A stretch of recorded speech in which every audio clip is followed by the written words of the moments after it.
స్తోత్రం.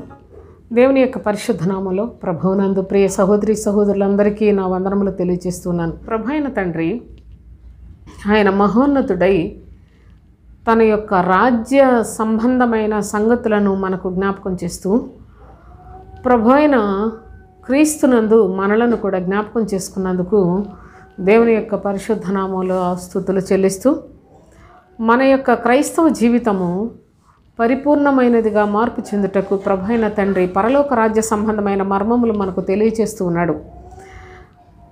ఆ యొక్క అనుభవంలోనే పరలోక రాజ్యము అనేకులకు మరుగు చేయబడి ఉన్నది, కానీ తండ్రి మనకు తేటగా తెలియచేస్తూ ఉన్నాడు. ఏదో విందాం అనుకుంటే పరలోక రాజ్య మర్మాలు గ్రహించలేరు, కానీ నిజముగా దేవుని యొక్క రాజ్యం కొరకు నిరీక్షణ కలిగిన వారు మాత్రమే గ్రహించినట్లుగా కూడా చూస్తున్నాం. అయితే మత్తయి సువార్త 20వ అధ్యాయం 1వ వచనం చదువుకుందాం. ఎలాగనగా పరలోక రాజ్యము ఒక ఇంటి యజమానుని పోలి ఉన్నది అన్నాడు.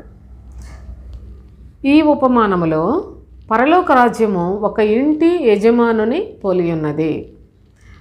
ఈ యొక్క పరలోక రాజ్యం ఒక ఇంటి యజమానుని పోలి ఉన్నదని ఎందుకు చెప్పబడింది అంటే, ఇల్లు దేవుని యొక్క సంఘము కనుక ఆ యొక్క సంఘమునకు యజమాని ప్రభు అయిన తండ్రి కనుక ఆ యొక్క ఇంటిలో ఉన్న వారందరూ పరిశుద్ధులుగా ఉండుట, ప్రతి వారు కూడా పూర్ణ విధేయులుగా ప్రభు యొక్క మాటను అనుసరించి జీవించేవారుగా ఉండాలనే తండ్రి యొక్క చిత్తము కనుక ఆయన ఉపమాన రీతిగా అనేక విషయాలు తెలియచేస్తూ ఉన్నాడు. అయితే పరలోక రాజ్యము ఒక ఇంటి యజమానుని పోలి ఉన్నది అని చెప్పాడు. ఆ యజమానుడు తన ద్రాక్ష తోటలో పనివారిని కూలికి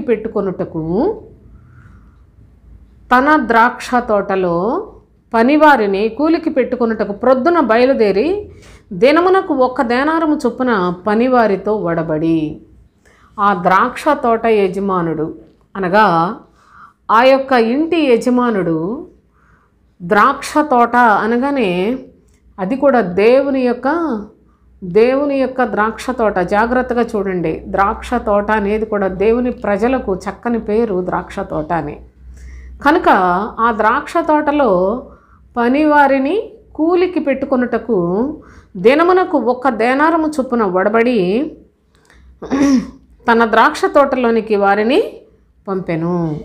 ఉదయాన్నే ప్రొద్దునే, అంటే సపోజ్ 6 అనుకుందాం, 6 గంటలప్పుడు బయలుదేరి ఆ యొక్క ఇంటి యజమానుడు తన ద్రాక్ష తోటలో పని చేయటానికి పనివారిని పెట్టుకొని వారికి కూలి కూడా చెప్పాడు. దినమునకు 1 దేనారం. 1 దేనారము అనగా మీకు క్రింద అర్థం కూడా ఇచ్చాడు, ఇంచుమించు ₹1. 1 దేనారము అంటే ₹1 అని చెప్పాడు.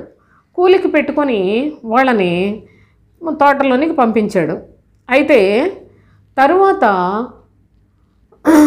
అతడు దాదాపు 9 గంటలకు వెళ్ళి సంత వీధిలో ఊరక నిలిచి ఉన్న మరికొందరిని చూచి, సంత వీధిలో ఊరకనే నిలబడి ఉన్నారంట మరికొందరు, వారిని చూచి, మీరును నా ద్రాక్ష తోటలోనికి వెళ్ళుడి, ఏమి న్యాయం అది మీకు ఇత్తునని వారితో చెప్పగా వారును వెళ్ళిరి.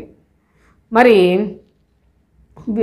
ఈ యొక్క 9 గంటలకు సంత వీధిలో ఊరకనే నిలబడి ఉన్న ఈ ప్రజలకు ఇంత కూలిస్తానని చెప్పలేదు, ఏమి న్యాయమో అది మీకు ఇత్తునని చెప్పాను, వారు కూడా వెళ్ళారు. 5వ వచనం చూడండి. దాదాపు 12 గంటలకును 3 గంటలకును అతడు మరలా వెళ్ళి అలాగుననే చేశాను.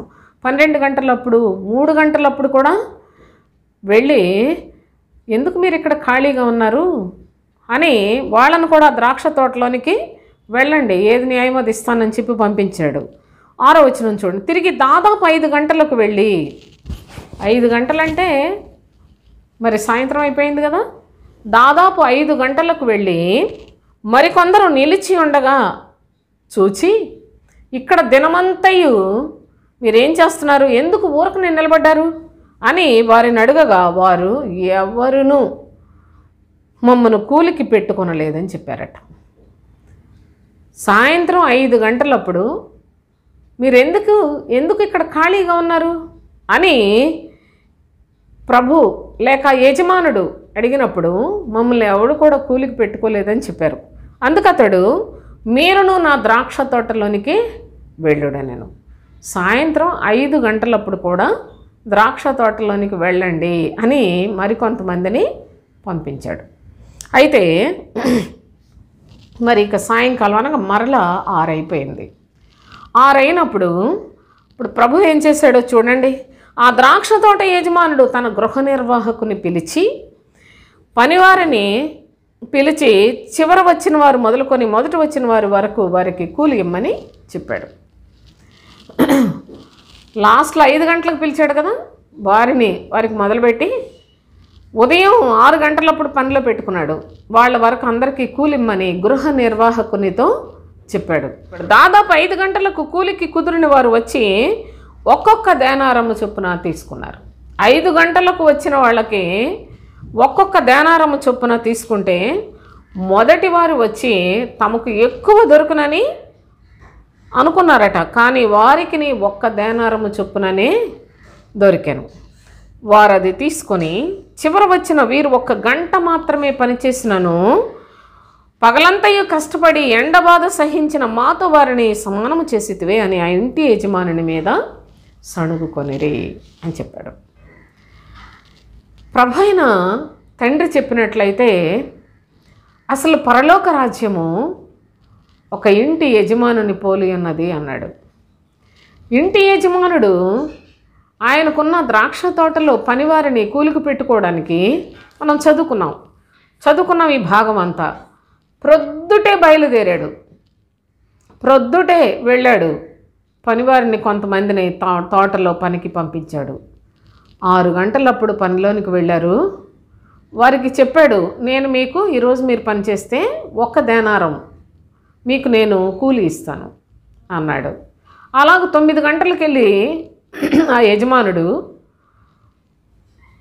మళ్ళీ కొంతమందిని పిలుచుకొచ్చాడు. వాళ్ళకి ఏది న్యాయమో అది ఇస్తానని చెప్పాడు.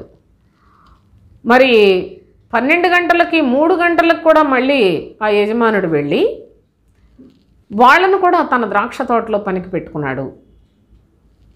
ఇంకా మరీ 5 గంటలకు కూడా వెళ్ళి వాళ్ళని ఎందుకు మీరు ఖాళీగా రోజంతా ఎందుకు ఇక్కడ ఖాళీగా ఉన్నారని చెబితే మమ్మల్ని ఎవరు కూలికి పెట్టుకోలేదు అన్నందుకు వారిని మీరు కూడా వెళ్ళండి ద్రాక్ష తోటలోకి అని చెప్పి పంపించాడు.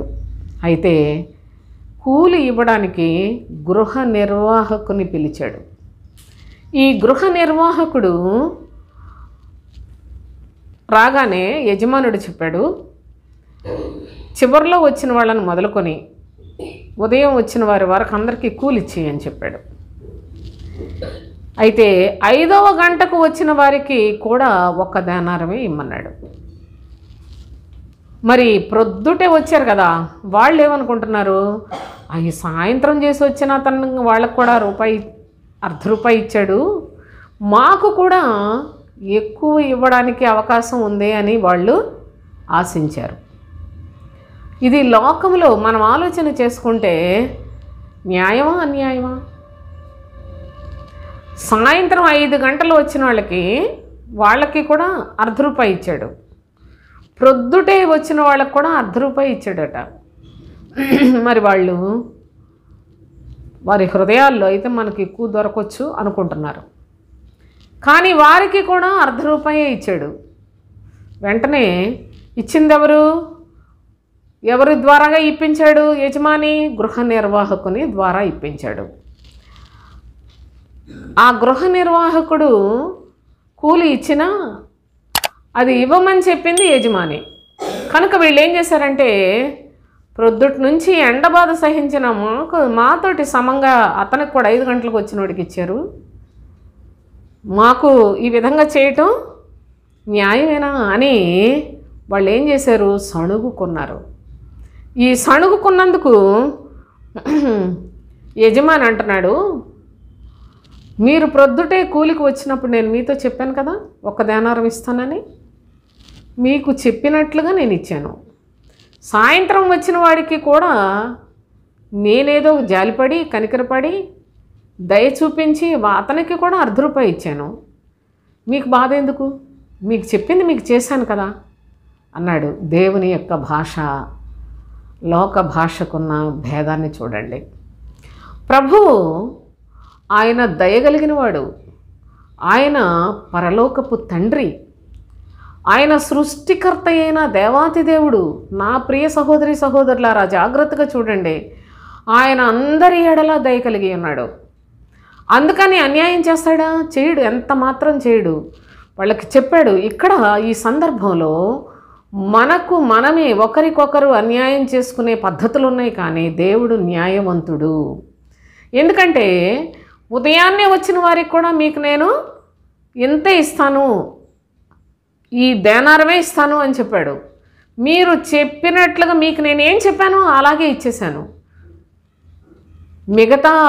మిగతా వాళ్ళకు కూడా అలా ఇచ్చినందుకు మీకు బాధ ఏంటి అంటే, వాళ్ళకి తక్కువ ఇస్తే వీళ్ళకి బాధ వచ్చేది కాదు. అయితే నా సొమ్ము నా ఇష్టం వచ్చినట్లుగా నేను చేసుకోకూడదా? నా సొమ్మును నేను మంచివాడిని అయినందుకు మీకు బాధగా ఉందా? నేను మంచివాడిని కాబట్టి అందరికీ ఇచ్చాను అన్నాడు. అసలు మామూలుగా ఇది మనం చదువుకుంటూ వెళ్ళిపోతే ఉదయాన్నే వచ్చిన వాళ్ళకి మరి చాలా ఇవ్వాలి అనేలాగా ఉంటుంది. ఎందుకంటే సోదరులారా, మనుష్యుల భాషలు వేరు, దేవుని యొక్క భాష వేరు, దేవదూతల భాషలు వేరు. అంతేకాదు దేవుని యొక్క మాటలు వేరు, క్రీస్తు మాట కూడా వేరు. దేవుని యొక్క మాటలు ధర్మశాస్త్ర కాలంలో శరీర సంబంధమైన క్షేమాన్ని కలుగు చేసే మాటలు మాత్రమే చెప్పాడు. తన ప్రియకుమారుని లోకంలోనికి పంపించిన తరువాత ఆ కుమారుని ద్వారా ఆత్మ సంబంధమైన ప్రేమ, ఆత్మ సంబంధమైన సంగతులు, ఆత్మ సంబంధమైన బోధ, ఆత్మ సంబంధమైన నిరీక్షణ, ఆత్మల కొరకు శరీర వాంఛలను చంపుకునే పద్ధతులు తన ప్రియకుమారుడైన క్రీస్తు ద్వారా బయలుపరచుట దేవుని యొక్క చిత్తం. కనుక ఈ యొక్క అనుభవంలో చూస్తే లోకపరంగా ఆలోచన చేసినట్లయితే ప్రొద్దుటి నుంచి పనిచేసినందుకు వారికి కొంత ఆశించుట తప్పేముంది అనుకోవచ్చు. కానీ ఆత్మ సంబంధమైన భాష చూసినట్లయితే సోదరులారా, మీకు చెప్పినంత కూలి మీకు ఇచ్చేశాను. నేను దయగలిగిన వాడిని కనుక లాస్ట్లో వచ్చిన వాళ్ళకు కూడా వాళ్ళకు కూడా నా యొక్క సొమ్ముని నేను ఇచ్చాను, మీకు బాధ ఎందుకు అని అడుగుతున్నాడు. అనగా ఇక్కడ పరలోక రాజ్య సంబంధమైన ఈ ఉపమానములో ఒక ఇంటి యజమానుని పోలి ఉన్నదని చెప్పిన ఈ యొక్క భాగాన్ని ఆలోచన చేసి దీని భావాన్ని గమనించినట్లయితే పరలోక రాజ్యంలో చేరాలనుకున్న వారికి భిన్నాభిప్రాయాలు, భేదాభిప్రాయాలు వద్దు. ఒకరి మీద ఒకరికి వ్యసనం వద్దు. నీకు ఏది చెప్తే అది నువ్వు చేసుకుంటూ వెళ్ళు. నీకు దేవుడు ఏది చెప్పాడో అది చెయ్యి.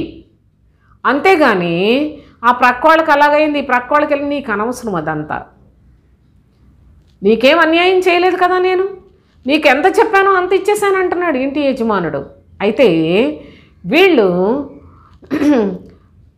గృహ నిర్వాహకుని ద్వారా కూలిని పొందినట్లుగా మనం చూస్తున్నాం. గృహ నిర్వాహకత్వము అనేది క్రైస్తవ జీవితంలో చాలా చాలా ప్రాధాన్యత కలిగింది.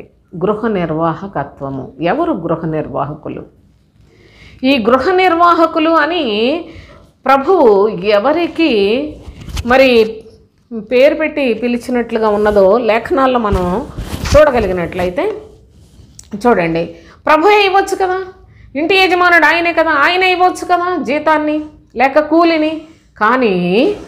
కానీ ఆయన ఇవ్వలా, గృహ నిర్వాహకుల ద్వారా ఇప్పించాడు. ఈ గృహ నిర్వాహకుల గురించి ఈ సందర్భంలో మనం కొంచెం తెలుసుకుందాం. చూడండి, అపోస్తులుడైన పౌలు ఆయన కొరింథీయులకు వ్రాసిన పత్రికలో ఈ గృహ నిర్వాహకత్వమును గురించి తెలియచేశాడు. మనం ఈ యొక్క భాగాన్ని కనుక చూడగలిగినట్లయితే కొరింథీయులకు రాసిన మొదటి పత్రిక 9వ అధ్యాయం 16-17 వచనాలు చూద్దాం. నేను సువార్త ప్రకటించుచున్నను, నాకు అతిశయ కారణము లేదు.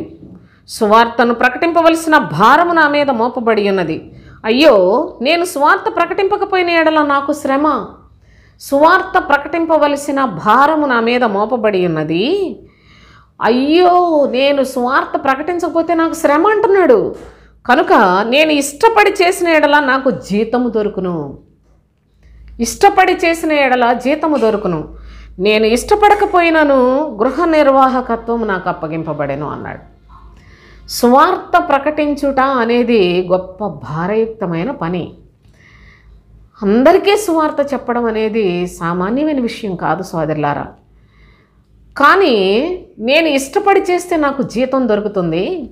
నేను ఇష్టపడకపోయినప్పటికీ గృహ నిర్వాహకత్వము నాకు అప్పగింపబడి ఉన్నది అన్నాడు.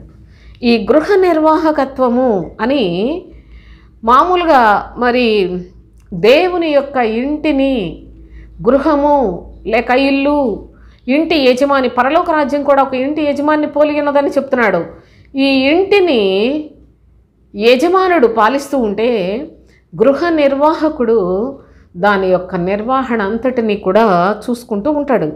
ఎవరికి ఏది కావాలి, ఎవరికి ఏం చేయాలి, ఎప్పుడెప్పుడు ఎవరికి ఏవి అందించాలి అని దీని గురించి చాలా స్పష్టంగా లేఖనాల్లో వ్రాయబడి ఉన్నది. అయితే ఇక్కడ ఏమంటున్నాడు? గృహ నిర్వాహకత్వము నాకు అప్పగింపబడింది. నేను ఇష్టపడి చేస్తే నాకు చాలా జీతం ఉంది, ఇష్టపడకపోయినప్పటికీ నా మీద ఉన్న భారం గృహ నిర్వాహకత్వం నేను ఖచ్చితంగా చేయవలసి ఉన్నది అంటూనే 18వ వచనం చూడండి. అట్లయితే నాకు జీతమేమి?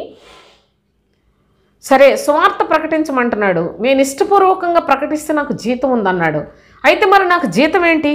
నేను సువార్తను ప్రకటించినప్పుడు సువార్త యందు నాకున్న అధికారమును పూర్ణముగా వినియోగించుకొనకుండా ఉచితముగా సువార్త ప్రకటించుటయే నా జీతము అన్నాడు. ఉచితముగా ప్రకటించుట, సువార్తను ఉచితంగా ప్రకటించుట అనేది ఆయనకు జీతం అట. ఉచితముగా అంటున్నాడు, జీతం అంటున్నాడు. అనగా ప్రజలకు ఉచితంగా ప్రకటిస్తే ప్రభువైన తండ్రి ఆయనకు జీతం ఇస్తాడట. అనగా ఆయన దేవుని యొక్క ఇంటి మీద యజమాని కనుక యజమానుడు గృహ నిర్వాహకునికి జీతం, సువార్త ప్రకటించినట్లయితే జీతం ఇస్తాడు. అయినా గృహ నిర్వాహకత్వం నాకు అప్పగింపబడిందని చెప్పాడు కదా. చూడండి, ఉచితముగా సువార్త ప్రకటించుటయే నాకు జీతము అని తెలియచేశాడు. అయితే అందరికీ కూడా ఈ గృహ నిర్వాహకుని చేతే జీతాన్ని లేక కూలిని ఇప్పించిన భాగాన్ని మనం చూసాం. ద్రాక్ష తోటలో కూలికి పనివారిని పెట్టుకొనిన పనివారందరికీ కూడా గృహ నిర్వాహకుని చేత జీతం ఇప్పించినట్లుగా మనం గమనించాం సోదరులారా. ఆ గృహ నిర్వాహకుడు ఎవరు అంటే, గృహ నిర్వాహకత్వం ఎవరు పడితే వాళ్ళు చేయటానికి అవ్వదు. అది ప్రభువు ఎవరికైతే ఆ బాధ్యతను అప్పగిస్తాడో వారు మాత్రమే దానిని నిర్వహించగలరు అనే సత్యాన్ని కూడా తెలియచేస్తున్నాడు. వీళ్ళు కూలి ఇవ్వడానికే కాదు సోదరులారా, చెప్తాడు కదా. చూడండి, కొరింథీయులకు రాసిన మొదటి పత్రిక 4వ అధ్యాయము చూడండి. ఈలాగున మొదటి 2 వచనాలు చదువుదాం. క్రీస్తు సేవకులమనియు దేవుని మర్మముల విషయములో గృహ నిర్వాహకులమనియు ప్రతి మనుష్యుడు మమ్మను భావించవలెను. ఈలాగున క్రీస్తు సేవకులు, నేను ఇందాకే చెప్పాను, ఎవరికి పడితే వారికి ఈ గృహ నిర్వాహకత్వాన్ని అప్పగించడు. చూడండి, క్రీస్తు సేవకులకు దేవుని యొక్క మర్మముల విషయములో గృహ నిర్వాహకులుగా పిలిచిన అనుభవాన్ని కూడా ఇక్కడ మనం చూస్తున్నాం. అనగా దేవుడు తన యొక్క సేవ ఎవరితో పడితే వారితో చేయించుకోడు సోదరులారా. పూర్వకాలంలో ప్రభు పక్షంగా నేను నిన్ను ఏర్పాటు చేసుకున్నాను అని ప్రవక్త అయిన ఇర్మియాతో చెప్తే, అమ్మో నేను బాలుడనే, నేను ఆ విధమైన పని నేను చేయలేను అన్నాడు. నేను బాలుడను అనవద్దు, నువ్వు, నేను నిన్ను ఏర్పాటు చేసుకున్నాను అని ప్రభువు చెప్పాడు. ప్రవక్త అయిన యెహెజ్కేలును చూడండి, ఆమోసును చూడండి, భక్తులు ప్రవక్తలందరినీ చూడండి, వాళ్ళు దేవుని యొక్క పక్షముగా ఎన్నిక చేయబడి పిలువబడినప్పటికీ భయపడిపోయారు. దేవుని యొక్క పని చేయాలి అంటే అది సామాన్యమైన విషయం కాదు అని వాళ్ళు, దేవుని యొక్క ప్రవక్తలు ప్రభువే ఎంపిక చేసుకున్న వారు కూడా భయపడ్డారు. ఈ రోజుల్లో ఏది లేదండి, ప్రతి ఒక్కళ్ళు దేవుని సేవ అని అందరూను ఏదో ఒకటి కొన్ని చోట్ల బైబిల్ ట్రైనింగ్లు అయిపోవటం. ఆ బైబిల్ ట్రైనింగ్లు పెట్టేవాళ్ళు కూడా డబ్బు కోసమే. ఆ డబ్బు ఏదో ఒకటి కొంత చెల్లించేసి ట్రైనింగ్లు అయిపోయి ఇంక అక్కడి నుంచి వెంటనే పాస్టర్లు అయిపోతున్నారు. బైబిల్ ట్రైనింగ్లు ఇచ్చింది ఎవరండి అసలు? సాధారణమైన వ్యక్తుల కన్నా నీచమైన మనస్తత్వం కలిగిన వీళ్ళ దేవుని యొక్క పనికి ట్రైనింగ్ ఇచ్చేది. ఆ ట్రైనింగ్ ఇచ్చి బైబిల్ మొత్తం అంతా ట్రైనింగ్ అయిపోయామని చెప్పి పాస్టర్లు అయిపోతారా? ఎంత ఘోరమైన పరిస్థితులు ఉన్నాయో ఈ లోకంలో మీరు గమనించండి. అసలు ప్రభువు ఆయన ప్రొద్దుటే లేచి తన ద్రాక్ష తోటలో పనివారిని ఆయన పెట్టుకుంటున్నాడు. వీళ్ళందరూ ఆయన పెట్టుకోకుండా దొంగల్లాగా చొరబడిపోయిన వాళ్ళు ప్రస్తుత కాలంలో చాలామంది. అయితే ఇక్కడ కూలి పని ఇచ్చే బాధ్యత గృహ నిర్వాహకునికి అప్పగించాడు. ఈ గృహ నిర్వాహకుడు దేవుని మర్మముల విషయంలో గృహ నిర్వాహకత్వాన్ని అప్పగించబడినవాడు. అనగా అతను క్రీస్తు సేవకుడు సోదరులారా. క్రీస్తు బోధలో నిలిచి ఉన్నవాడు, క్రీస్తును చూచినవాడు. కనుకనే వారికి దేవుని మర్మములను బయలుపరిచే అధికారాన్ని ఇచ్చి మీరు ఇప్పుడు గృహ నిర్వాహకులుగా ఉండమని పంపబడిన పరిశుద్ధులైన సేవకులండి. అయితే ఈ యొక్క అనుభవంలోనే ప్రభు అయిన తండ్రి ఇంకా చెప్తున్నాడు. ఏమనంటే కొలసీలకు రాసిన పత్రిక 1వ అధ్యాయం 25-26 వచనాలు చూసినట్లయితే, దేవుని వాక్యమును అనగా యుగములలోనూ తరముల్లోనూ మరుగు చేయబడిన మర్మమును సంపూర్ణముగా ప్రకటించుటకు మీ నిమిత్తము నాకు అప్పగింపబడిన దేవుని ఏర్పాటు ప్రకారము నేను ఆ సంఘమునకు పరిచారకుడనైతిని. మీ నిమిత్తము నాకు అప్పగింపబడిన దేవుని ఏర్పాటు నిమిత్తము దేవుని ఏర్పాటు ప్రకారముగా నేను ఆ సంఘమునకు పరిచారకుడనైతిని అన్నాడు. దేవుని ఏర్పాటు అంటే ఏంటో తెలుసా?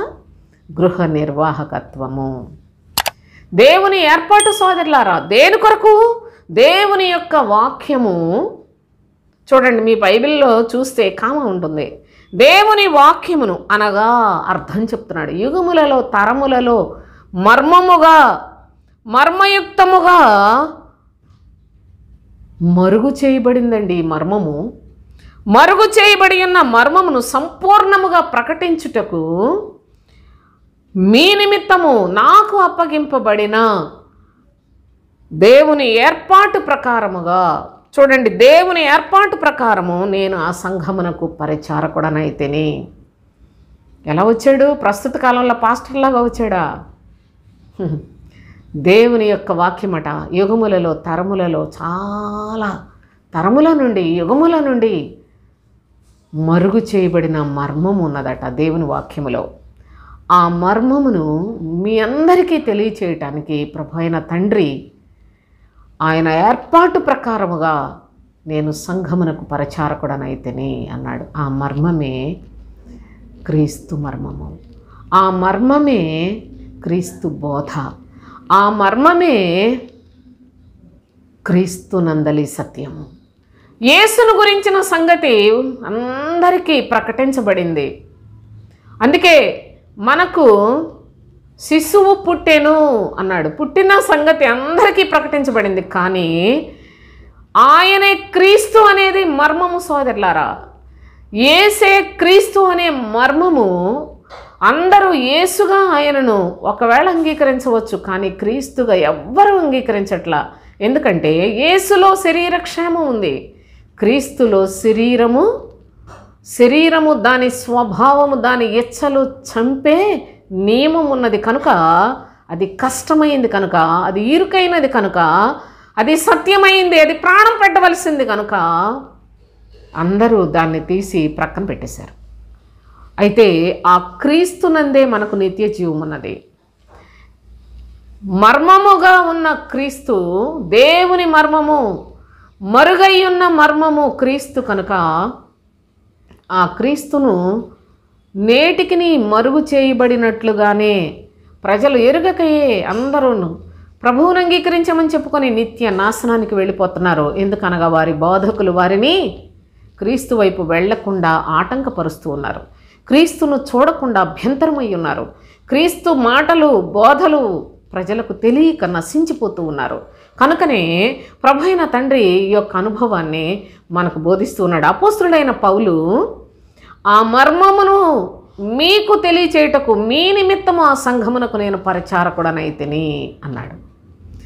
దేవుని ఏర్పాటు ప్రకారముగా దేవుడు ఏర్పాటు చేసుకుంటేనే సంఘానికి పరిచారకులయ్యేది విషయం చిన్న విషయం కాదండి. అది గృహ నిర్వాహకత్వముతో అపోస్తుడైన పౌలును ఏర్పాటు చేసుకున్నాడని చాలా తేటగా వ్రాశాడు. ఎఫెసీ పత్రిక 3వ అధ్యాయంలో 2వ వచనం చూడండి. మీ కొరకు నాకు అనుగ్రహింపబడిన దేవుని కృప విషయమైన ఏర్పాటును గూర్చి మీరు విని ఉన్నారు. దేవుని కృప విషయమైన ఏర్పాటు ఇది. క్రీస్తుని ఎవరు బోధించలేరు. దేవుని కృప విషయమైన ఏర్పాటు కలిగిన వారు క్రీస్తుకు సేవకులయ్యుండి గృహ నిర్వాహకులయ్యుండి దేవుని యొక్క మర్మములను ప్రకటించగలరు. జ్ఞాపకం పెట్టుకోనండి. ఈ సత్యము ఈనాడు ఎవరు తెలుసుకోకపోయినప్పటికీ సోదరులారా, ఒక దినాన ప్రతి వ్యక్తి మోసపరచబడిన ప్రతి అబద్ధ బోధకులలో నుండి వేరుపరచబడి సత్యమును అంగీకరించవలసిన అవసరత ఉంది.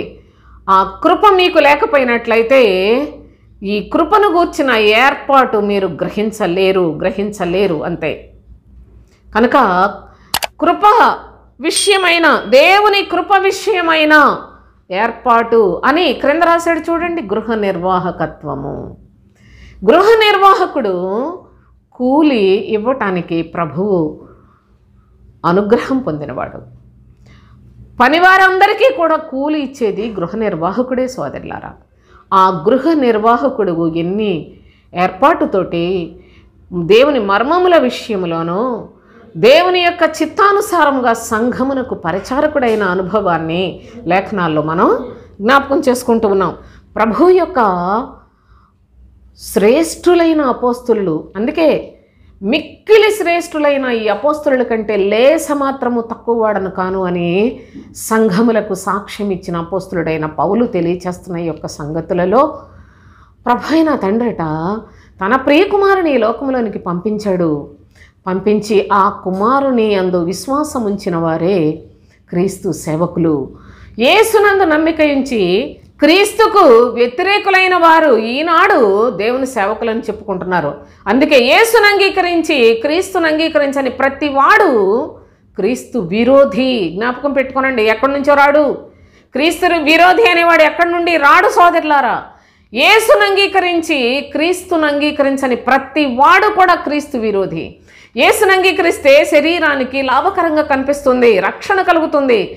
ఏమి రక్షణ అంటే కేవలం లోకములో నుండి విడుదల మాత్రమే. కానీ క్రీస్తును అంగీకరిస్తే శరీరము నుండి విడుదల, శరీరాశల నుంచి విడుదల, ఈ ప్రపంచ ధర్మమును చేయకుండా శక్తిని, సిలువ గురించిన శక్తిని, నూతనమైన జీవాన్ని పొందే శక్తి కేవలము సిలువ వేయబడిన క్రీస్తు ద్వారానే అనుగ్రహించబడుతుంది. క్రీస్తు తన శరీరంలో సిలువ వేయబడితే ఈ కాలమందున్న ఈ పాస్టర్లు, వారి కుటుంబాలు, వారి యొక్క భార్యలు వాళ్ళంతా కూడా బహు భయంకరముగా శరీర ఆశల కొరకు, శరీర సౌఖ్యాల కొరకు ప్రజలందరినీ కూడా హంతకులుగా మారి హత్య చేస్తూ ఉన్నారు. దేవుని యొక్క పిల్లలు దేవుని రాజ్యానికి వెళ్లకుండా, పరలోక రాజ్యానికి ఎన్నటికీ చూడకుండా, దారి తెలియకుండా దారిని చెరిపివేశారు అని లేఖనాల్లో స్పష్టంగా వ్రాయబడింది. గలతీయులకు రాసిన పత్రికలు అంటారు, వీళ్ళు క్రీస్తు సువార్తను చెరుపగోరిన వారు కనుక వీరు క్రీస్తు విరోధులు సోదరులారా. క్రీస్తు విరోధులు, నీతికి విరోధులు, సత్యమునకు విరోధులు, దేవునికి విరోధులు. చాలా జాగ్రత్తగా గమనించండి. ఈనాడు దేవునికి విరోధులైన వారు దేవుని సేవకులు అనిపించుకుంటూ ఉన్నారు. మోసగాండ్రండి వీళ్ళందరూ. ఎంత చండాలమైన బ్రతుకులు బ్రతుకుతున్నారు వాళ్ళు. రాజకీయ నాయకులు, ఒక స్టేట్కి ముఖ్యమంత్రిగా ఉన్న వాళ్ళు ఏదో ఒకటి మనుషుల మధ్యలో రాజకీయ జ్ఞానం కోసం, రాజకీయ పలుకుబడిని పెంచుకోవటం కోసం సాధారణమైన వస్త్రాలతోటి మామూలుగా ఏదో తెల్ల చొక్కాలు వేసుకొని వచ్చి క్రిస్మస్ ఉత్సవాల్లో పాల్గొంటూ ఉంటే ఆ ప్రక్కనే ఉన్న పాస్టర్లు చూసినట్లయితే ఆ ప్రక్కనే ఉన్న పాస్టర్లు చూసినట్లయితే వాళ్ళు సూట్లు వేసుకుంటున్నారు. లోక సంబంధి అయిన రాజకీయ నాయకుడే ఒక పద్ధతి ప్రకారంగా ప్రజల మధ్యలో నడుచుకుంటున్నాడు కదా, పరలోక సంబంధమైన బోధకుడు అయినట్లయితే ఎలా ఉంటాడు? కనుక వీళ్ళు పరలోక సంబంధమైన బోధకులు కారు, కుక్క బోధకులు. కరెక్ట్గా సోదరులారా, ఇది వీళ్ళు కుక్క బోధకులే. వీళ్ళంతా కూడా సూట్లు వేసుకోవాలా? అసలు సూట్లు ఏందో మాటలు రావా? అది కూడా వాళ్ళు వాళ్ళ కలర్లు, వాళ్ళ మేకప్లు, వాళ్ళ నీచం, వాళ్ళ దరిద్రం, వాళ్ళ శాపం, వాళ్ళ కర్మ మీరు చూస్తారు, ఇంకా ముందుకు చూస్తారు సోదరులారా. అసలు సిగ్గు లేదు వీళ్ళకి, సిగ్గు లేదండి. పాస్టర్లు అంటేనే సిగ్గులేని వాళ్ళు. వీళ్ళంతా పెద్ద గొంగళ పురుగులు బ్యాచ్. ఈ పాస్టర్లు అంటేనే నీతి విరోధులు సోదరులారా, నీతికి విరోధులండి. నీతి విరోధుల తప్పుడు బోధల చేత మనుషులందరూ కూడాను వాళ్ళ కాళ్ళ దగ్గర శవల్లాగా బ్రతుకుతున్నారు. ఈ ప్రజలకి సిగ్గు లేదు, వీళ్ళకి దేవుని భయం లేదు, పాస్టర్లకు అసలే లేదు. వాడికి సంపాదన వస్తుంది, కానీ ప్రజలు సంపాదన పోగొట్టుకుంటూ దరిద్రులై వాళ్ళంతా శాపాన్ని సంపాదించుకుంటూ ఉన్నారు సోదరులారా. ఎంత ఘోరమైన పరిస్థితులు జరుగుతున్నాయో గమనించండి. నిజమైన గృహ నిర్వాహకుడు పరలోక సంబంధమైన దేవుని మర్మముల విషయములో గృహ నిర్వాహకుడు. అసలు వీళ్ళకి పరలోకం అంటే ఏంటో తెలుసా? యేసు అంటే, క్రీస్తు అంటే భేదం తెలుసా?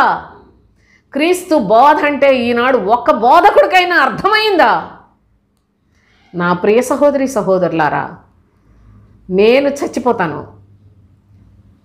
లేకపోయినట్లయితే నేను చెప్పిన ఈ లేఖనాలు ఆ తర్వాత చాలామందికి వినిపిస్తూనే ఉంటాయి. సత్యము సంత వీధుల్లో పారేశారండి. ఎవరికి అక్కర్లేదు. సత్యం అక్కర్లా. మాయ మాటలు, మోసకరమైన మాటలు, శరీర ఉల్లాసాన్ని కలిగించే మాటలు, దిక్కుమాలిన శరీరాలకి, వ్యర్థమైన నిష్ప్రయోజనమైన శరీరాలు, మట్టి శరీరాలకి సౌఖ్యాలు ఉంటే చాలు క్రైస్తవులకి. ఈ క్రైస్తవులు వీళ్ళ దొంగ ప్రార్థనలు ఇవన్నీ కూడా బైబిల్కి అన్నీ వ్యతిరేకమే సోదరులారా. ఈ పాస్టర్లు చేసే అది దీవెనలు, ఆశీర్వాదాలు, స్వస్థం అంతా మోసం. కనుక వీళ్ళల్లో ఒక్కడ కూడా గృహ నిర్వాహకుడు లేడు. ఈ కడవరి దినాలు ఎంత భయంకరమైన దినాలో జ్ఞాపకం పెట్టుకోనండి.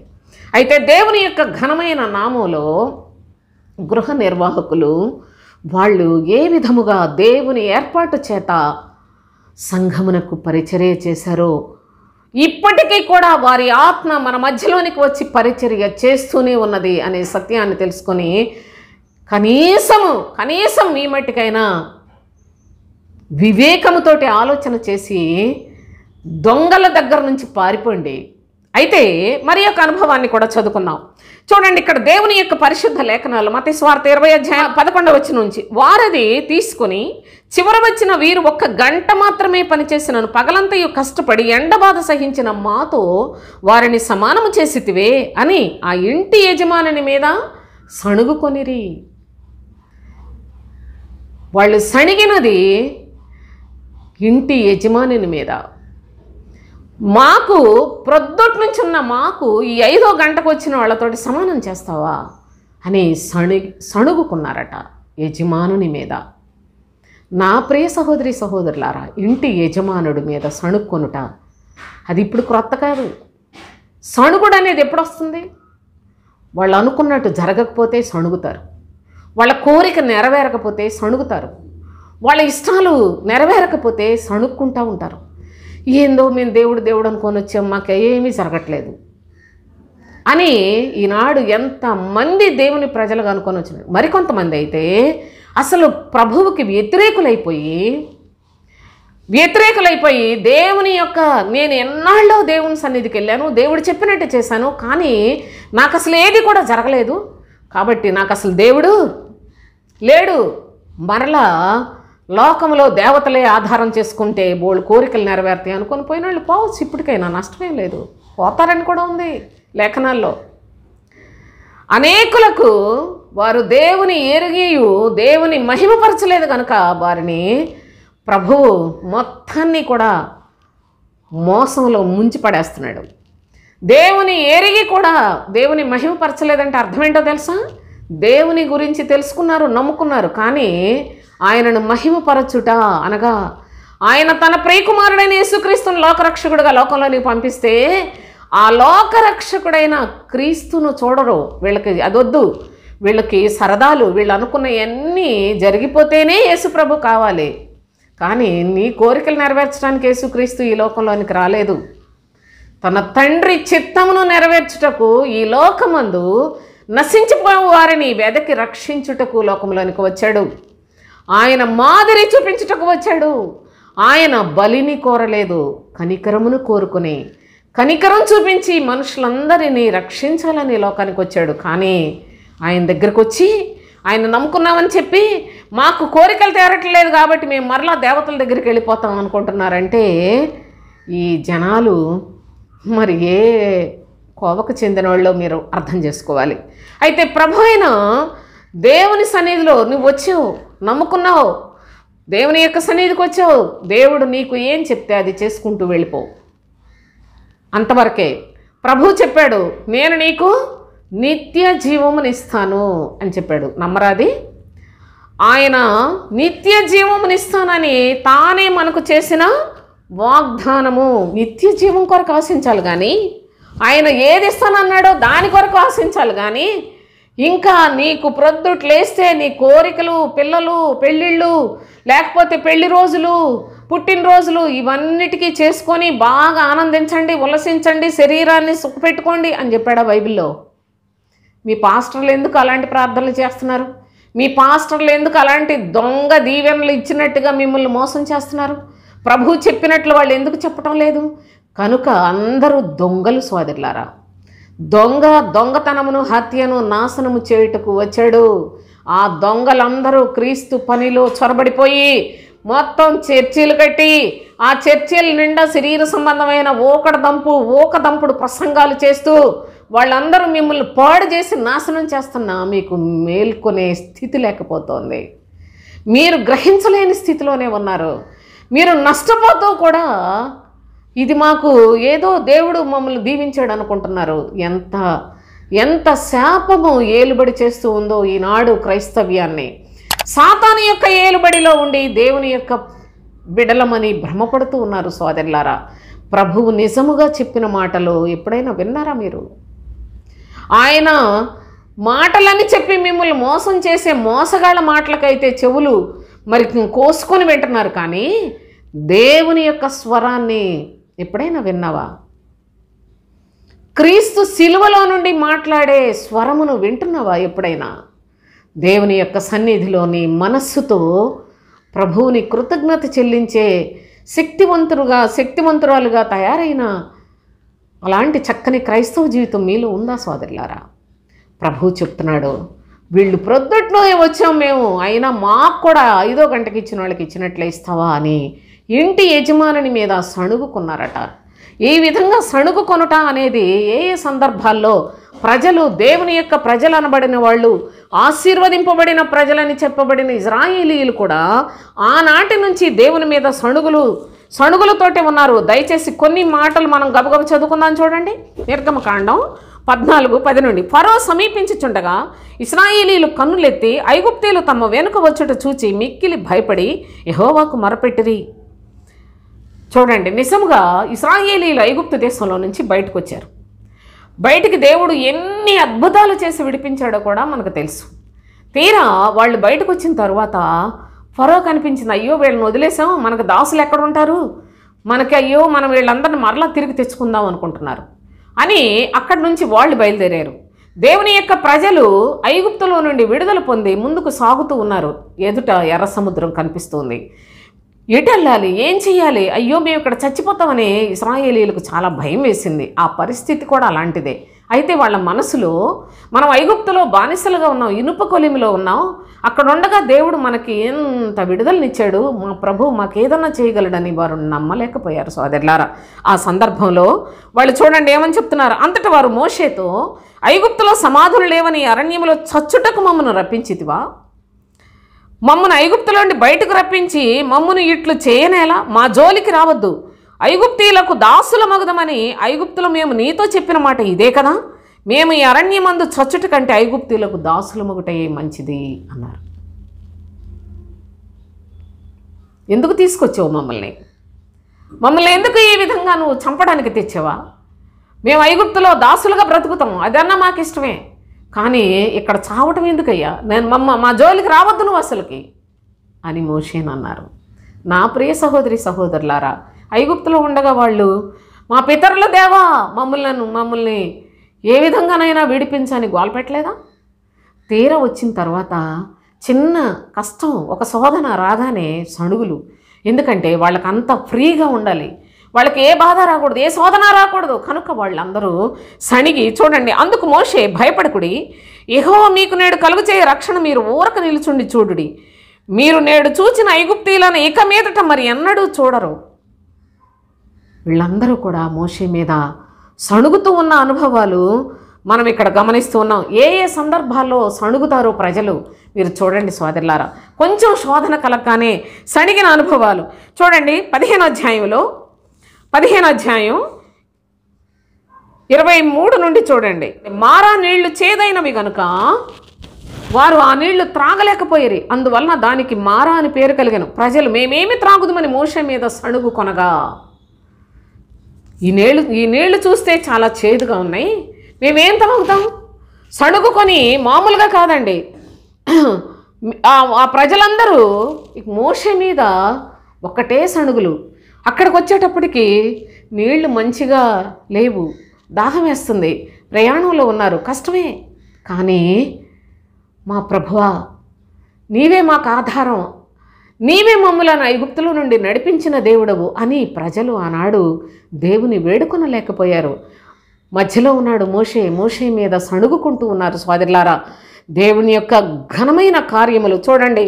అప్పుడు మేమేమి త్రాగుదామని మోషే మీద సణుగొనగా అతడు యెహోవాకు మొరపెట్టెను. మరి మోషే యెహోవాకు మొరపెట్టాడు కదా. అంతటి యెహోవా అతనికి ఒక చెట్టును చూపెను. అది ఆ నీళ్లలో వేసిన తర్వాత నీళ్లు మధురములాయెను. ఆ మధురమైన నీళ్లు త్రాగితే వాళ్ళకి బాగుంది. చేదు నీళ్లు తగలగానే వాళ్ళు భక్తుని మీద సణుగుకున్న పరిస్థితిని మనం చూస్తున్నాం. నిర్గమకాండం 16వ అధ్యాయంలో 8వ వచనం కూడా చూడండి.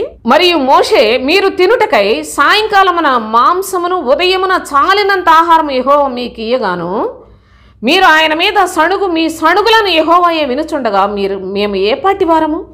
మీరు యెహోవా మీదే సణుగుతున్నారు, మేము ఏ పాటి వారము? మీ సణుగులన్నీ కూడాను యెహోవా మీద సణుగుతున్నారు. మమ్మల్ని ఎందుకు తెచ్చాడో ఇక్కడికి, ఎందుకు ఈ విధంగా తీసుకొచ్చాడో? దేవుడు చూస్తే ప్రేమ కలిగిన వాడై మాట తప్పని దేవుడై ఉండి అబ్రహాం, ఇస్సాకు, యాకోబులకు మాట ఇచ్చి మీ సంతానమునకు నేను కానాను దేశాన్ని స్వాస్థ్యంగా ఇస్తానని ప్రమాణము చేసిన ఆ యొక్క వాగ్దాన దేశమునకు వారిని ప్రయాణము చేయించుచు ఎన్ని అద్భుతాలు, ఎన్ని భయంకరమైన కార్యములు చేసి తన ప్రజలైన ఇశ్రాయేలును విడిపించి నడిపిస్తూ ఉంటే వీళ్ళు ప్రతి చిన్నదానికి కూడా సణుగులతో ఉన్నట్లుగానే లేఖనాల్లో చూస్తున్నాం. మీరు దేవుని మీదే తిరుగుబడి చేసి సణుగుతున్నారు, మేమే పాటివారం. మీ సణుగుట యెహోవా మీదనే కానీ మా మీద కాదనెను. యెహోవా మీద సణుగుతున్నారు మీరు. మిమ్మల్ని ఐగుప్తుల నుండి తెచ్చినవాడు ఆయనే. మీరు సణుగుతున్నది ఆయన మీదే, మా మీద కాదు అని మాంసము తినాలని కోరిక రాగానే సణుక్కోవటం మొదలుపెట్టారు. మేము అక్కడే ఉన్నట్లయితే ఎంత హాయిగా. చూడండి ఇక్కడ ఏం చెప్పాడు, 11వ వచనం చూడండి. అప్పుడు యెహోవా మోషేతో ఇట్లనని, నేను ఇశ్రాయేలీల సణుగులను వింటిని. నీవు సాయంకాలమున మీరు మాంసం తిందురు, ఉదయం ఆహారం చేత తృప్తి పొందుదురు అని మీ దేవుడైన యెహోవా నేనేను మీరు తెలుసుకుందరని వారితో చెప్పుమనెను. అన్ని లక్షల మంది ప్రజలు, వాళ్ళందరికీ ప్రభు అయిన తండ్రి మీరు మాంసము తింటారు, మీ సణుగులు యెహోవా మీద సణుగుతున్నారు అన్నప్పుడు ప్రభు అంటున్నాడు, వారి సణుగులు నేను విన్నాను, వారందరూ సణుగులు కూడా నేను విన్నాను, మీరు మాంసం తింటారని చెప్పు అని అనగా ఏదో ఒకటి తినాలని ఒక అపేక్ష కలిగినప్పుడు ప్రభువు మీద సణుక్కుంటున్నారు.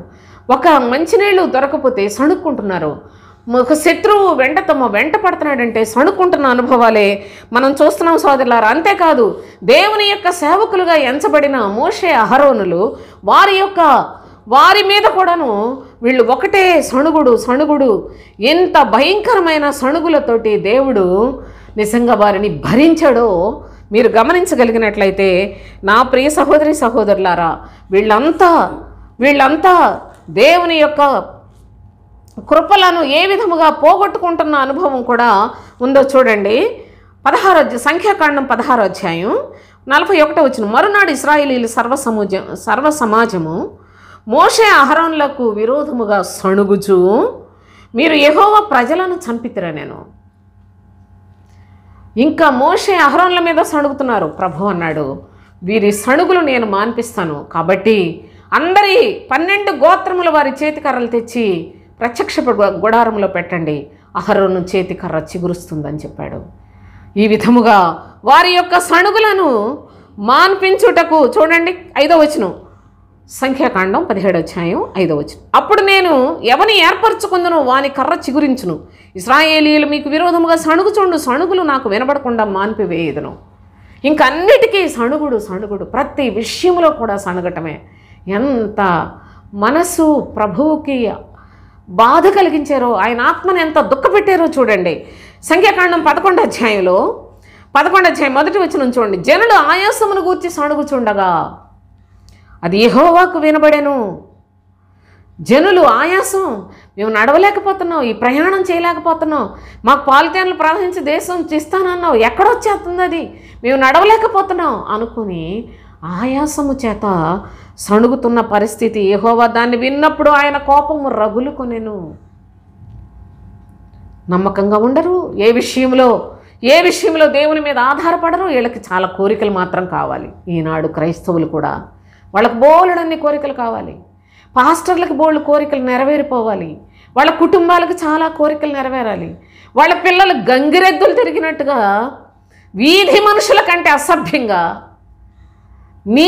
నీచమైన బ్రతుకులు బ్రతుకుతూ వాళ్ళ కోరికలు వారికి అన్నీ నెరవేర్చుకోవటానికి, నా ప్రియ సహోదరి సహోదరులారా, ఇట్టి ప్రజలు ప్రభువుని హింసించుచున్న దొంగల మూక ఈ క్రైస్తవ్యములో ఎంత అలజడి చేస్తూ ఉన్నారో, ఎంత భక్తుల్లాగా విరజిమ్ముకుంటున్నారో ఈ దుర్మార్గులంతా దేవుని యొక్క లేఖనాల్లో వ్రాసిపెట్టాడు.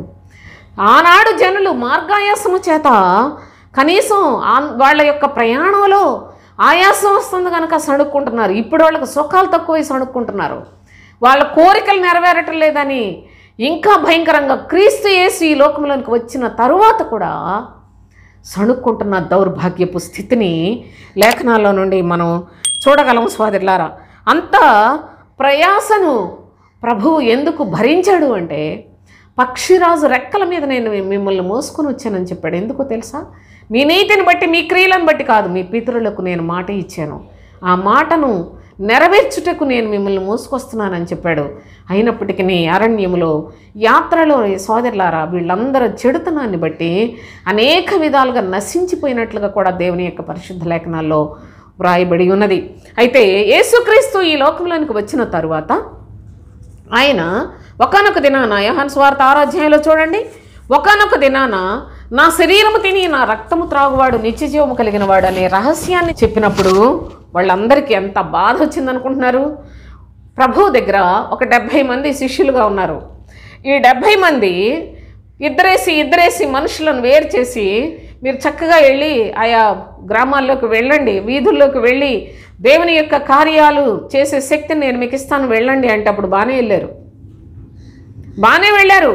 కానీ ఎప్పుడైతే ప్రభువు నా శరీరము తిని నా రక్తం త్రాగువాడు నిత్యజీవము కలిగిన వాడు అని చెప్పాడో, వెంటనే వాళ్ళందరికీ ఎంత బాధ వచ్చిందనుకుంటున్నారు? యోహాను సువార్త 6వ అధ్యాయం 60-61 వచనాలు చూడండి. ఆయన శిష్యులలో అనేకులు ఈ మాట విని, ఇది కఠినమైన మాట, ఇది ఎవడు వినగలడని చెప్పుకొనిరి. యేసు తన శిష్యులు దీని గురించి సణుగుకొనుచున్నారని తనకు తానే ఎరిగి వారితో ఇట్లనెను, దీని వలన మీరు అభ్యంతరపడుచున్నారా?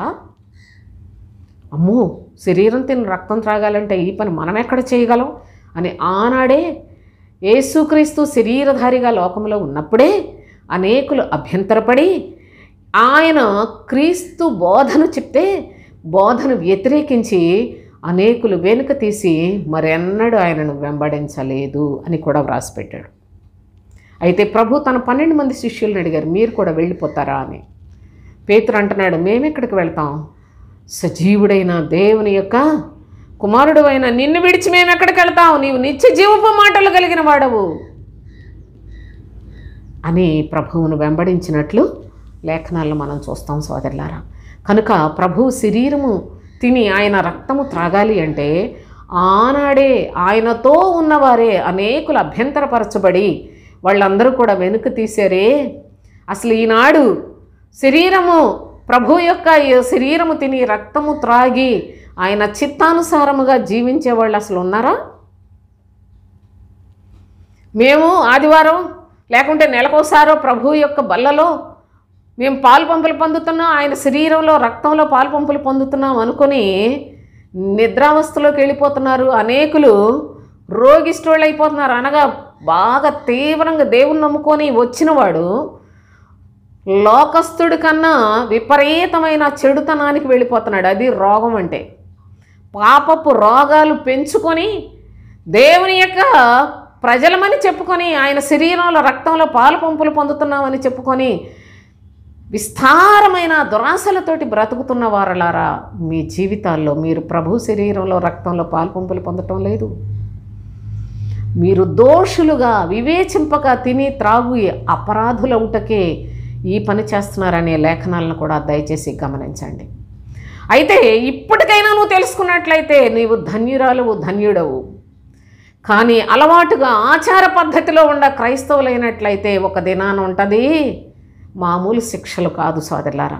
ఎందుకనగా ఆయన తన శరీరము తన రక్తము విషయంలో ఎవడైనా అపరాధిగా ఉన్నట్లయితే క్షమించడు, గుర్తుపెట్టుకోనండి. అయితే దేవుని యొక్క కుమారుడైన యేసును అంగీకరించి బోధకులైపోతున్నారు. మరి క్రీస్తును ఏం చేద్దాం అనుకుంటున్నారు? అసలు నిత్య జీవం ఉన్నదే క్రీస్తులో. యేసులో లోకములో నుండి రక్షణ మాత్రమే ఉన్నది. క్రీస్తులో రక్షణ నుండి సంపూర్ణ రక్షణలోనికి అనగా నిత్య జీవం పొందటానికి రాజమార్గం ఉన్నది సోదరులారా. మన ప్రభువు యేసు క్రీస్తుగా ఈ లోకంలోనికి వచ్చాడు. కనుక మీరు ఎక్కడున్నారో, మీరు ఎంతవరకు మీ భక్తి జీవితం కొనసాగిస్తున్నారో జాగ్రత్తగా ఆలోచన చేసుకోవాలని ప్రభు అయిన తండ్రి హెచ్చరిక చేస్తున్నాడు. చివరికి మీకు మిగిలేది సణుగులే. మీరు ఆలోచన చేసుకోకపోయినట్లయితే సణుగు వారిగా మాత్రమే దేవుని మీద సణుక్కుంటూనే ఈ లోకములో మీ బ్రతుకులు ముగించుకోవలసిన పరిస్థితులు ఉన్నాయనే సంగతిని కూడా అపోస్తుడైన పౌలు మరి ఒక చక్కని అనుభవాన్ని లేఖనాల్లో నుండి తెలియచేస్తూ ఉన్నాడు. చూడండి, కొరింథీయులకు రాసిన మొదటి పత్రిక 10వ అధ్యాయంలో 10వ వచనం చదువుకుందాం. మీరు సణగకుడి, వారిలో కొందరు సణిగి సంహారకుని చేత నశించిరి. సణిగిన వారిని గురించి మనం చదువుకున్నాం. ఇజ్రాయేలీలలో సణిగిన వారు సంహారకుని చేత చచ్చారు. ఈనాడు మన బ్రతుకులలో క్రీస్తు విషయమై సణిగి అనేకులు చచ్చారు. ఇప్పటికే చావటానికి సిద్ధంగా మరెందరో ఉన్నారు. క్రీస్తు బోధ చేయని వారందరూ కూడా చచ్చిన వారే సోదరులారా. జీవించుచున్నావన్న పేరు మాత్రం ఉన్నది కానీ నీవు మృతుడవే అని చెప్పాడా ప్రకటన గ్రంథంలో? అలాగున జీవించుచున్నావు అనగా దేవుని నమ్ముకున్నానన్న పేరు మాత్రం నీకున్నది కానీ నీవు మృతుడవే. ఎందుకో తెలుసా? క్రీస్తేడు నీ దగ్గర క్రీస్తు బోధ ఏది? నీవు క్రీస్తును బోధించట్లేదు కనుక చచ్చిన వాడవే అన్నాడు ప్రభు అయిన తండ్రి. కనుక దేవుని యొక్క సన్నిధిలో ఆనాడు ఇశ్రాయేలీయులు సణిగి సంహారకుని చేత నశించిపోయారు. ఈనాడు క్రైస్తవులని చెప్పుకుంటున్న వారలారా, క్రీస్తుని ఎరగకుండా సంహారకుని చేత నశించిపోవటానికి సణుగులతో బ్రతుకుతున్నారు. మీ ఆశలు నెరవేరట్లేదని బ్రతుకుతున్నారు, మీ కోరికలు నెరవేరట్లేదని బ్రతుకుతున్నారు. మీ పాపిష్టి శరీరాలకు అధికమైన ప్రాధాన్యతనిచ్చి, శరీర సంబంధులకు అధికమైన ప్రాధాన్యతనిచ్చి ప్రభువుని ప్రక్కన పెట్టి క్రీస్తు శిలువను మనకు మాదిరిగా చూపిస్తున్నాడు. లేఖనాల్లో వ్రాసిపెట్టాడు, క్రీస్తు శరీరమందు శ్రమపడాను కనుక మీరు కూడా ఆ విధమైన మనసును తయారు చేసుకునండి. ఎవడైనాను క్రీస్తునందున్నట్లయితే నూతన సృష్టి అని చెప్పాడు. మీ మనసులో మార్పు లేకుండా మీరు ఏదో మేము దేవుని ప్రజలం అనుకున్నట్లయితే మీ భక్తి వ్యర్థము అని చెప్పాడు. క్రీస్తు యేసు సంబంధులు శరీరమును దాని ఇచ్చలతోనూ దురాశలతో సిలువేసి ఉన్నారని చెప్పాడు. క్రీస్తుకు కలిగిన మనస్సు మీరును కలిగి ఉండుడి అని చెప్పాడు. ఇవన్నీ కష్టంగా ఉన్నాయి కదా, ఇవన్నీ ఇబ్బందిగా ఉన్నాయి కదా, బాధగా ఉన్నాయి కదా. అందుకని మీ బోధకులు వాటిని అన్నిటినీ ప్రక్కన పెట్టారు. దేవుడు దీవించాడు, ఆశీర్వదించాడంటే ఎంత బాగుంది. ఆ మాటలు మీకు బాగుంటాయని వాటిని మీకు అలవాటు చేశారు. కానీ అందులోనే అగ్ని గుండం ఉన్నది, జ్ఞాపకం పెట్టుకునండి. అందులోనే నాశనం ఉన్నది సోదరులారా. శరీర సంబంధమైన ఆశీర్వాదాలు పొందిన ప్రతివారు ఆశీర్వాదాలన్నిటినీ అపేక్షించు వారు అందరూ కూడా నిత్య నాశనమునకే. వారు గడ్డి వలె పుష్పిస్తారు, గడ్డి వలె ఎండిపోతారు, గడ్డి వలె నశించిపోతారు. సర్వజనులారా, మీరందరూ మన దేవుని వాక్యం నిరంతరం నిలుస్తుంది. ఆ వాక్యాన్ని అనుసరించి జీవించండి. అది క్రీస్తు వాక్యమే, క్రీస్తు వాక్యమే, అదే సత్యవాక్యము, అదే నిత్యమైన సువార్త. కనుక ఆ వాక్యమందు నూతనమైన శక్తిని సంపాదించుకోవాలని ప్రభువైన తండ్రి ప్రేమించి పరలోక రాజ్య మర్మములు మనకు తెలియచేస్తూ ఉన్నాడు. అయితే ప్రభువు ఆయన ఏమంటున్నాడంటే, అనేకులు ఇంటి యజమానుని మీద సణిగారు. ఆనాటి నుంచి ఈనాటికి ఆ సణుగులు కొనసాగుతూనే ఉన్నాయి, కొనసాగిస్తూనే ఉన్నారు. అయితే ప్రభువు యొక్క చిత్తము తెలుసుకొనుట గొప్ప భాగ్యము. ఒక్కరికి 5వ గంటకు వచ్చిన వాళ్ళకు కూడా ఆయన నిజానికి మనకిచ్చినట్లే ఇచ్చాడు. ఎంత ప్రేమ కలిగిన తండ్రి, ఎంత మంచివాడు మన దేవుడు అని తెలుసుకొనుటకు బదులు మాకు ఉదయం నుంచి చేసిన వాళ్ళకి మమ్ములను కూడా 5వ గంటకు వచ్చిన వాళ్ళతోటి సమానముగా చేస్తావా అని ప్రభువు మీద సణుగుకున్నారట.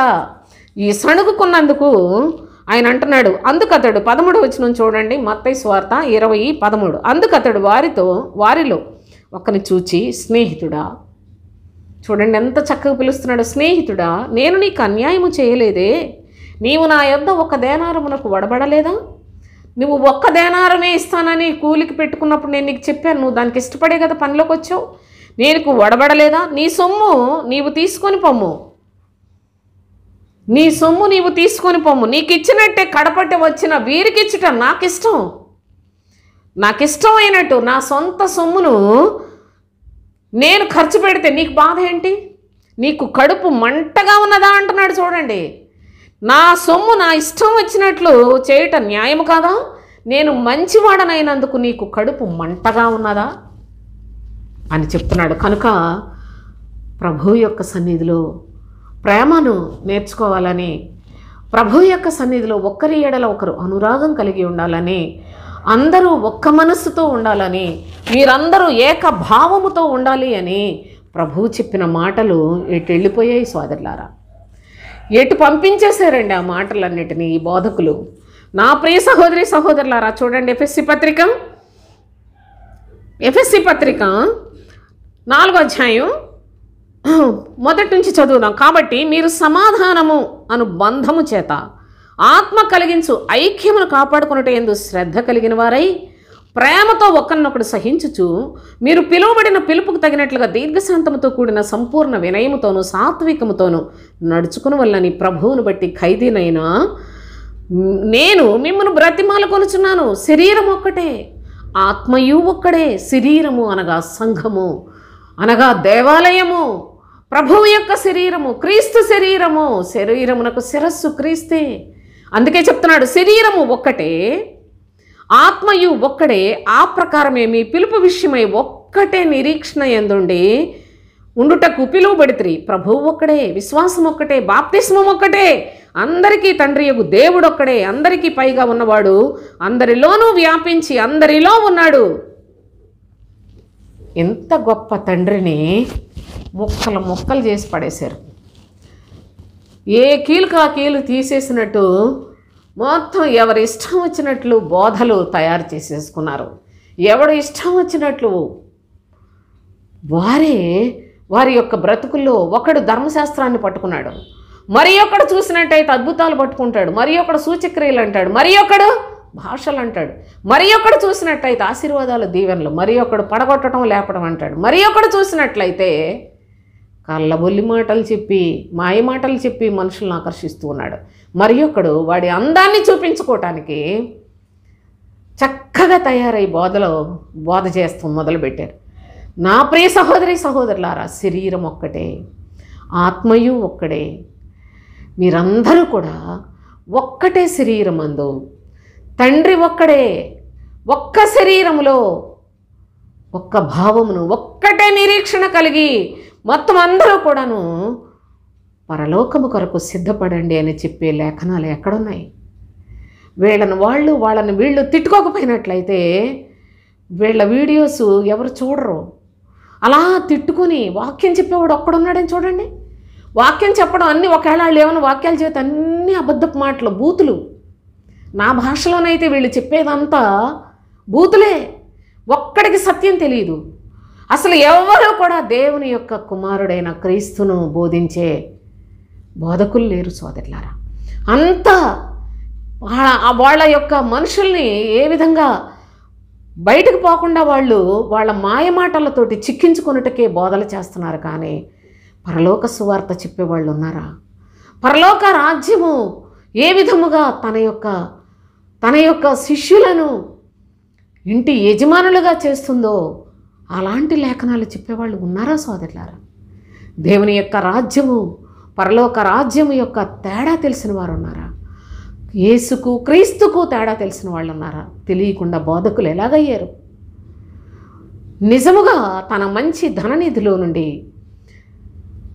చక్కగా క్రొత్త పదార్థాలు పాత పదార్థాలు తీసుకుని వచ్చి ఇంటి యజమానుడుగా ఎవరైనా ఉన్నారా నా ప్రియ సహోదరి సహోదరులారా? కనుక దేవుని యొక్క సత్యవాక్యము జాగ్రత్తగా ఆలోచించేయండి, జాగ్రత్తగా వినండి.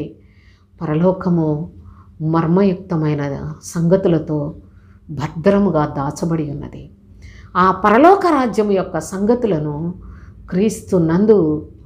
క్రీస్తే దేవుని యొక్క మర్మమై ఉంటే క్రీస్తునందు మనకు అనుగ్రహిస్తూ ఉన్న తండ్రికి కృతజ్ఞతలు క్రీస్తు ద్వారా చెల్లిస్తూ ఉన్నాను. అయితే ఆ యొక్క యజమానుడు అంటున్నాడు, నేను నీకేమన్నా అన్యాయం చేశానా? నీకు ఎంత ఇస్తానన్నా అంత ఇచ్చేశాను. మిగతా వాళ్ళకి నేను దయగలిగిన వాడను, దీర్ఘశాంతం కలిగిన వాడు, ప్రేమ కలిగిన వాడను కనుక నా ప్రేమ చూపిస్తే మీకు బాధగా ఉందా? నీ కడుపు మంటగా ఉందా? నేను మంచివాడను కనుక మండిపోతుందా నీ కడుపులో అన్నాడు. కనుక నీ స్థితిని గుర్తెరుగు, నువ్వు ఎక్కడి నుంచి వచ్చావో గుర్తెరుగు. నిన్ను దేవుడు రానిచ్చినందుకు కృతజ్ఞత చెల్లించు. దేవుని బిడ్డనని చెప్పుకుంటున్నావు. నిన్ను కనిన నీ తల్లిదండ్రులు, ఏ ఒక్కళ్ళు, నీ అన్నదమ్ములు, నీ బంధువులు, నీ ఊరోళ్ళు, నీ గ్రామం వాళ్ళు, నీవు కనిన పిల్లలు, భార్య, భర్త, ఏ ఒక్కరు నీ ఆత్మ కొరకు చనిపోయిన వాళ్ళు లేరు. మన ప్రభువు ఆ ఘోర శిలువలో వేలాడుతూ మనలను ఇంకా చేతులు చాచి పిలుస్తున్న పిలుపు నా ప్రియ సహోదరి సహోదరులారా, నేడైన మనస్సుతో వినండి. బాహ్య సంబంధమైన చెవులతో వింటే మర్చిపోతారు, విడిచిపెట్టేస్తారు. మనస్సుతో వినండి. క్రీస్తు స్వరాన్ని వినండి. క్రీస్తు స్వరములో నీ ఆత్మ రూపాంతరము చెందే శక్తి ఉన్నది సోదరులారా. కనుక ఆయన మంచితనానికి ఏదో పెద్ద భక్తుల్లాగా మీరు ఎవ్వరూ కూడా అతిశయించడానికి వీల్లేదు. ఒకరిని చూసి ఒకరిని బట్టి ఒకరు వ్యసనపడక్కర్లేదు, అసూయ పడక్కర్లేదు. మీరందరూ ఒకరి యందు ఒకరు అనురాగము కలిగిన వారై ఉండాలి అని ప్రభువు తన ఇంటి క్షేమము గురించి, అనగా సంఘ క్షేమము గురించి ఇంటి యజమానుడుగా ఆయన మనకు తెలియచేస్తున్నాడు.